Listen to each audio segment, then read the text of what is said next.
Willie D Live. Dr. Candice Matthews. Hey, my brother. Salute. How you doing, my brother? Well, welcome back. Thank you for having me. Now, listen, you spent a lot of time on the front lines for civil and human rights.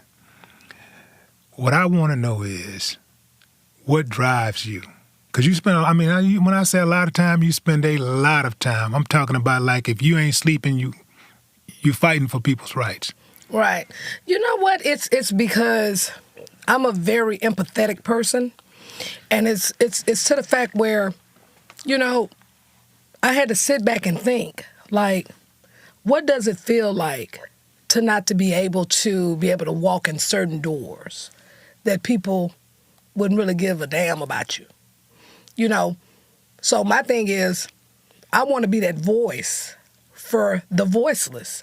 And so if I have to utilize my time to be able to do it, then that's what I'm going to do, because that's actually how I feel like I'm paying my tithes to helping people in the community, because you got a lot of people that's doing this type of work and their intentions is not pure. And then you wonder why you can't get 2 steps forward and have to take 5 steps back. This stuff is serious work, because we have people who really are out here who really need the help, who really don't have the voice. They can't go in the mayor's office and be like, hey, my apartment is flooded. Can you come and do this? Mayor don't want to hear that. But if I go in there, he gonna want to hear it. Mm-hmm. So I feel that I've always been that type of individual, even when I was in school. When people who were voiceless getting bullied, I would be the one and be like, all right, well, then bully me then. You know what I mean? So I still have that same mentality of how I feel about, people who are being disenfranchised, people who are, being mistreated. They need someone to help them. But you have to be careful when you're doing this too, because you have some of these people that'll try to weaponize you, and they know they dead wrong with all the stuff that they do. Even like what I did with the apartment complexes. The main thing that I ask with that is, 1, are you updated with your rent? 2, I need proof to verify that you've been updated with your rent for the last 3 months, right? Then the next thing is that I need to see the actual direct evidence, because we got people out here that turn around, they'll get mad at the landlord. All right, then I'm gonna call Dr. Matthews in. No, that's not how they work.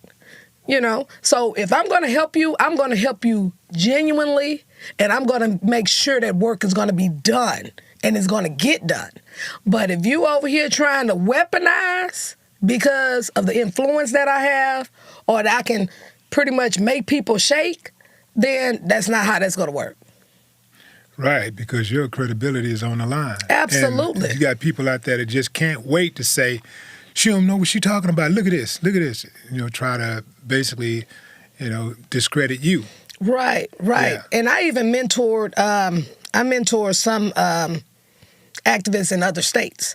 And, they'll call me and they'll ask me on certain, issues. And like I tell them, if you do not have direct proof, then you can't get in front of it. So what you would need to do, you would need to bring them to a civil rights attorney or an attorney that actually deal in that specific arena, because an attorney can do more than what we can do. And I let them know as well, we cannot give legal advice. You know what I mean? We cannot. But even an attorney has to have a certain amount of evidence, I guess discovery evidence. Well, see, that's what discovery to take a evidence. case in the first place, because, again, somebody just reach out to a Ben Crump or whatever, and they don't really have any evidence of wrongdoing. You basically expecting him to go use all his resources to go investigate a case for you this that is a key. may not exist. But see, this is a key. The key to it, like I let them all know, straight up, that motion of discovery will separate the sheep from the lambs. Okay? And they have to understand as well, not all of these cases that we refer to attorneys are on consignment. You may have a possibility where you have to pay a consultant fee, and it may be a possibility that you have to pay a retainer fee. Now, in order for us to get involved, if you don't have direct evidence, you don't have video, you don't have documents, you don't have recordings, then that's what I'm going to refer you to, because attorneys can get certain things through motion of discovery. But you have to understand that it may not be on consignment. Well, some people got the mentality that if you're working for the people, it's just supposed to be free. Like you supposed to come out your pocket, or you don't have children to feed, you don't have gas to put in a car note or a house note. You can just spend all your time working for everybody else, and you're not going to be compensated for your time. This is what you do. It's not a part-time thing. This is like what you do, right? Yeah, but see, like I told you earlier, it's like, for me, is that I have a business. So my business takes care of me. Okay. You know what I mean? So I don't have to be out here charging $3,500 or $1,500 and things like that. I'm doing this because guess what? I'm not going to miss my blessing.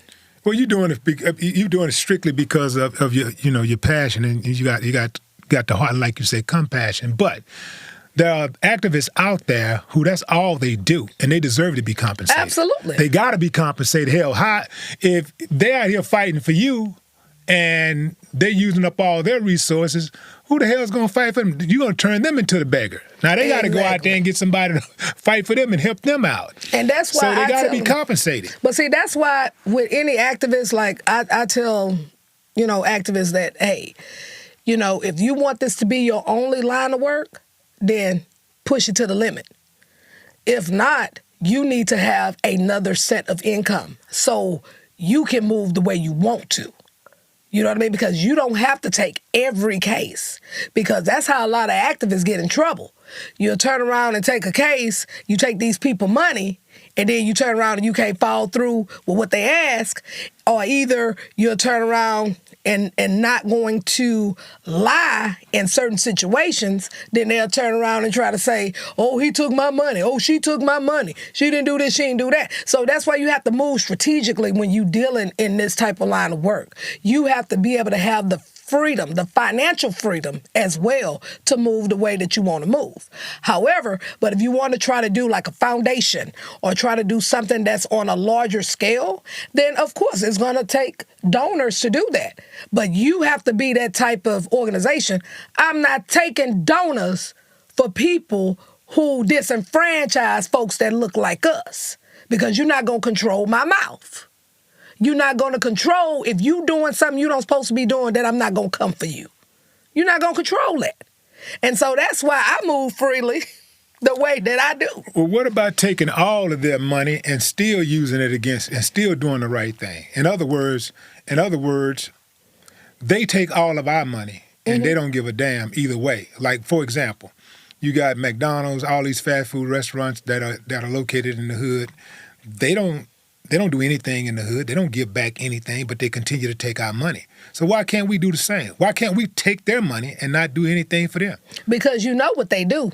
When they give us I know when they money, give you money, but I'm saying, like, if you set your foundation up strong enough, if you stand on something strong enough to where they ain't got no choice. For example, boy, that's not a good example. I was about to say Black Lives Matter, but shade, honey. But for example, let's say a shape center or something like that that stands on something. I forgot Detroit. The guys in Detroit, man, y'all charge it to my brain, not my heart. These guys out there are doing some good work in Detroit, right? They stand on something, and they don't care, like, who you are. They'll come get you. Like, I'm saying, like, you stand on. Here's a good example: the ADL. The ADL will take donations from anybody, but they stand on something. When they say this is what it is, and they don't care. At that point, your money ain't no good. Exhibit A, Kanye West. At this point, your money ain't no good. All of those brands that was endorsing Kanye, who gave money to the ADL, all of them contribute money to the ADL, right? ADL said, this is what it is. Y'all need to disassociate yourself with him. And we ain't worried about, I don't care how many millions y'all give us. We standing on this. And y'all either with us or you against us. And they decided, you know what, we better be with the ADL because they're so powerful. I'm saying, But see, that's the key word. you get that power and you stand on it, but you get the power by standing on something in the first place. You'll never get no real power by, being a sucker, No, you don't.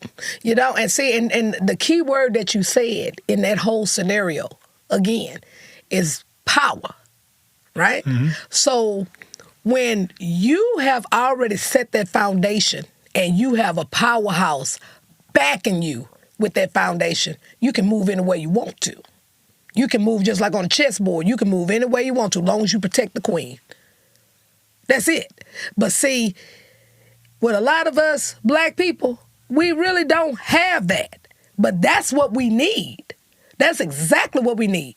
Because guess what? I guarantee we have that, we wouldn't really have a lot of the foolishness that's happening right now that's disenfranchising us. And we need people who are not boot-licking Negroes, too, because you have a lot of them that are agents of white supremacy. That's right in the camp with us. That's walking down, protesting, doing all this stuff, and reporting back to master. What we gonna do about that? You understand what I'm saying? So it's like it's off with their heads. Okay, treasonous. Yeah. Off with your head. Off with their head. I don't see anything wrong with that. I think that we should get used to that idea. Like get used to the concept of like cutting them out, eviscerating them. When we find out, you're an agent, okay, you got to go. But it's too many of us who get caught up in the optics of a black person being in a high position. Mm-hmm. And we just think like, oh, he's in a high position, you got to protect him at all costs. And I say, no way. Like, you either with us or you're against us. They have to show themselves approve, period. Yeah. You have to show yourself, because I wouldn't give a damn what position you in. But if you're not doing something that is for the best interest of people of color, I'm going to chop your ass down like an AK-47. Okay. And that's how, and I stand on that. Sounds brutal. And it will be brutal because I'm going to tell you now, because at the end of the day, I am for people of color. That's what I'm about, And if you doing something and you are in a position where you can make transformational change and you refuse to do it, I'm going to chop you down. Let's talk about how you get down for foster care children. Well, I was just chopping them down last week. Yeah? Yeah. Now bring me up to speed. Okay, so I sit on the Texas Department of Family Protective Services State Office CARP committee that deals with providers, that deals in the, what they call it, residential child care, like your child placement agencies. That's like, foster adoption agencies. Mm-hmm. You have your residential treatment centers. These are children who cannot, they need a little bit more extra support because of behavioral, or it can be different from that. And then also you have your shelters. And then also you have your treatment foster care homes. And so with treatment foster care homes, these are children who really supposed to be in residential treatment facilities, but they want to put them in an actual home where it can only be just them with an actual parent. And they pay a certain amount of dollars that's largely versus what they would pay in a foster adoption agency, right?